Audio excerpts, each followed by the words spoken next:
तो आज चर्चा करेंगे अंक 9। तो इस संबंध में एक कम्युनिटी पोस्ट का मैंने निर्माण किया था कुछ हफ्तों पहले और लोगों से पूछा कि ऐसा कौन सा अंक है जो कि सर्वश्रेष्ठ है। तो लोगों ने जवाब दिया कि साहब 0 है, कुछ ने 9 भी जवाब दिया। तो आज 9 के ऊपर चर्चा करेंगे और कैसे अंक 9 ने मेरा पीछा चालू कर दिया था बहुत बचपन से ही, और अभी तक अंक 9 मेरे साथ है। तो अपनी स्टोरी आपसे थोड़ी शेयर करता हूँ।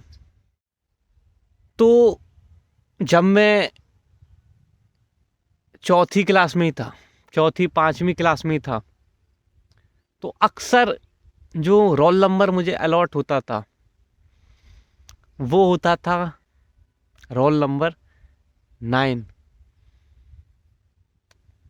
और ये हर वर्ष इसी प्रकार का होता था। मतलब हर वर्ष मुझे या तो रोल नंबर 9 मिलता था या रोल नंबर 18 मिलता था। स्कूलों की बात कर रहा हूँ। ये घटना चलती रही चलती रही चलती रही। ये तो जब मैंने बाद में रिकलेक्ट करा तब मुझे याद आया ये सब।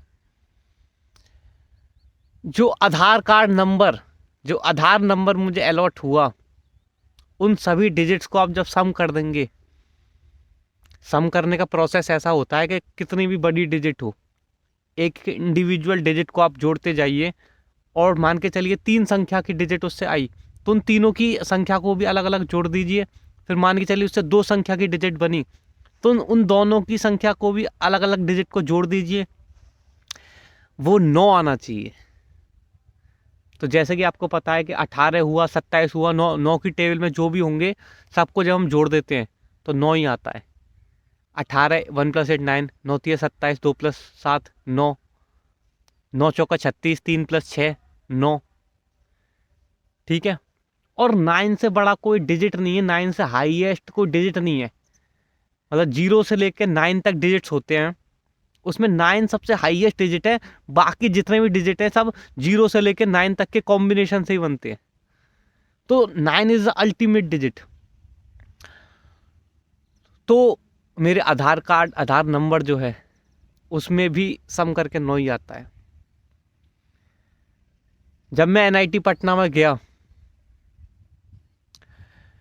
तो मुझे जो रोल नंबर अलॉट हुआ था वो था 1710009। इसका भी सम करोगे तो आप आता है 7 + 1 + 1 + 9 होता है 18। 18 होता है 1 + 8 = 9। जो रूम नंबर मुझे अलॉट हुआ था वो भी 9 था, यानी कि उसका सम करके भी 9 आ रहा था। तो अंक 9 ने मेरा सदा से बचपन से पीछा चालू किया है और अभी तक हमेशा 9 अंक मेरे साथ रहता है। कभी भी जब मैं रैंडमली मोबाइल को उठाता हूँ और जब टाइम देखता हूँ तो उसका सम भी 9 ही आता है। जैसे कि मैं फ़ोन उठाऊंगा 6:30 पे या फिर 3:06 पे, समझ आ रही है। तो इस प्रकार से वो अंक भी 9 ही आता है। अंक 9 represents the connection with divine. तो चूंकि मैं सत्य की खोज में लगा रहता हूं निरंतर और वो सच खोजता हूं जो सच है, ये नहीं देखता कि उस सच से मेरा फ़ायदा होगा या घाटा होगा। और अक्सर उस सच से ऊपरी तौर पर मेरा घाटा ही होता है। मतलब लोगों को ऐसा प्रतीत होगा कि हाँ भाई इस सच से इसका घाटा हो रहा है, लेकिन फिर भी मैं उस सच को धारण करता हूँ। और शायद यही कारण है कि अंक 9 मेरे हमेशा साथ रहता है, क्योंकि लोग ऐसा सच ढूंढते हैं जिसमें उनका फ़ायदा हो और मैं ऐसा सच ढूंढता हूँ जो सच है और अक्सर में उससे मेरा घाटा होता है। एग्जाम्पल देता हूँ। मान के चलो किसी को अपना यूट्यूब चैनल बनाना है, यूट्यूब चैनल से पैसे कमाने हैं। वो क्या करेगा? वो यूट्यूब की एल्गोरिदम को समझने का प्रयास करेगा और समझ लेगा अच्छा यूट्यूब में इस प्रकार की वीडियोस ट्रेंडिंग में आ जाती हैं बहुत इजीली, तो उसी प्रकार की वीडियोस बनाना चालू कर देगा। जैसे गंदगी होती है ना, कि नंगपना जो होता है, इस टाइप की वीडियोस कि स्त्रियां होंगी तो अपने अंगों का प्रदर्शन करके उस पर व्यूज़ पाना चालू कर देंगी, पुरुष होगा तो इसी प्रकार की कोई अश्लील बातें कर करके व्यूज़ पाना चालू कर देगा। या एजुकेशन चैनल भी होगा तो मेन स्ट्रीम में जो चल रहा है, यानी कि नासा जिसका प्रचार कर रहा है, जो मतलब यूट्यूब के एल्गोरिथम सपोर्ट करते हैं जिस चीज़ को, जिस चीज़ का प्रचार सपोर्ट करती है, उसी धारा में नई नई वीडियोस बनाना चालू कर देगा। क्योंकि धारा के साथ आप बहोगे तो आपकी सक्सेस बहुत आसानी से आपको मिल जाएगी, क्योंकि धारा का प्रेशर ऑलरेडी आपके साथ है, तो आप अपनी यात्रा तक आगे सक्सेस तक जल्दी पहुंच जाओगे। मेरा जो सत्य है वो धारा के विरुद्ध है, पूरी धाराएं अपोजिट जा रही हैं और मैं चीरता हुआ उसे अपोजिट जा रहा हूं उसके। अभी तो फिर भी बहुत सारे फ्लैट अर्थर्स हो गए हैं पूरे वर्ल्ड में, लेकिन भारत में तो बहुत कम है अब भी।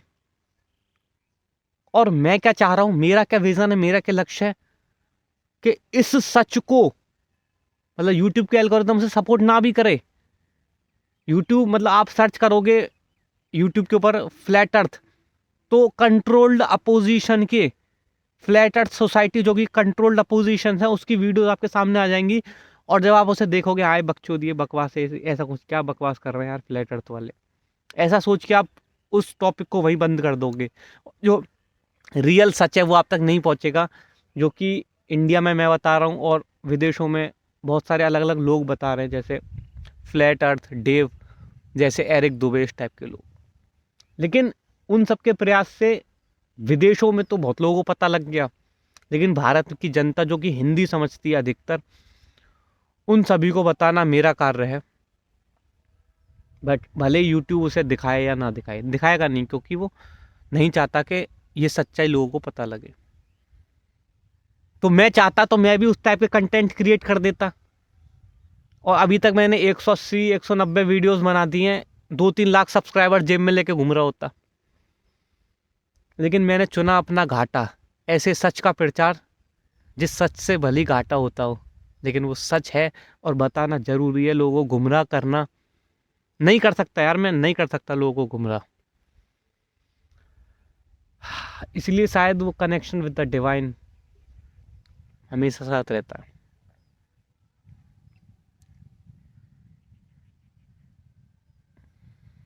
और एक एग्जांपल देता हूं आपको।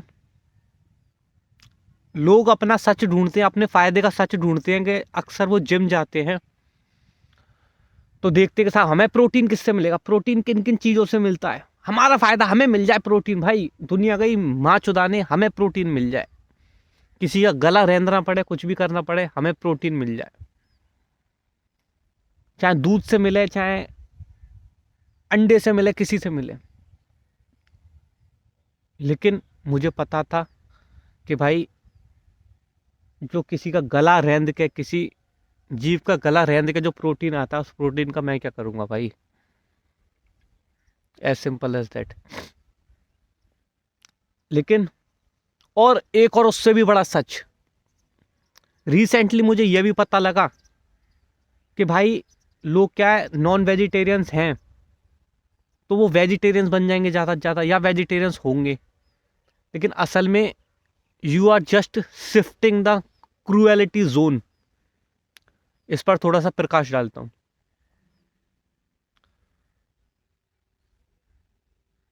जो नॉन वेजिटेरियंस होते हैं वो क्रूएलिटी करते हैं, अत्याचार करते हैं, किन पे, बकरों पे, मुर्गों पे, गाय भैंस, पड्डे, इन पर।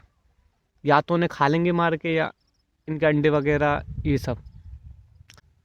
जो वेजिटेरियंस होते हैं वो अत्याचार करते हैं गाय पर और भैंस पर, जाने या अनजाने में। मतलब अधिकतर तो अनजाने में ही करते हैं, उन्हें इस बात का कोई पता ही नहीं होता कि आपका जो दूध आ रहा है, उस दूध के लिए उस गाय या भैंस पर कितना अत्याचार हुआ है, कि उसका रेप कर दिया गया, उसमें सीरिंज, उसमें ज़बरदस्ती बच्चा पैदा कर देते हैं, इंजेक्शन ठूस देते हैं दूध के लिए उसमें, उसे एक ही जगह बांध के रखते हैं, और जब वो दूध देना बंद कर देती है तो उसे जाके बेच आते हैं, जहां उसे काट के मार दिया जाता है। यानी कि जो गाय और भैंस है, तो या तो इसका इस्तेमाल दूध के लिए होगा या मीट के लिए होगा, दो ही ऑप्शन है आज के टाइम पे, तीसरा कोई उपयोग ही नहीं है। तो अगर आप सिर्फ दूध भी ले रहे हैं ना, आप दूध भी ले रहे हैं, तो आप भी रेस्पॉन्सिबल हैं कि भाई उसने दूध के लिए पाला, लेकिन जब उसका काम निकल जाएगा तो बेच देगा कट्टी खानों को। ठीक है, तो आप भी उसमें रेस्पॉन्सिबल हैं। तो अब आप दूध भी नहीं पी सकते, अब आप वेजिटेरियन वीगन रह सकते हैं सिर्फ, यानी कि पेड़ पौधे इनका सेवन कर सकते हैं, वो भी कम से कम मात्रा में। तो इसमें भी अपना फिर से घाटा। तो चाणक्य तिवारी अपने घाटे का सच ढूंढता है और बाकी लोग अपने फायदे का सच ढूंढते हैं। यही मुझ में और बाकी लोगों में अंतर है।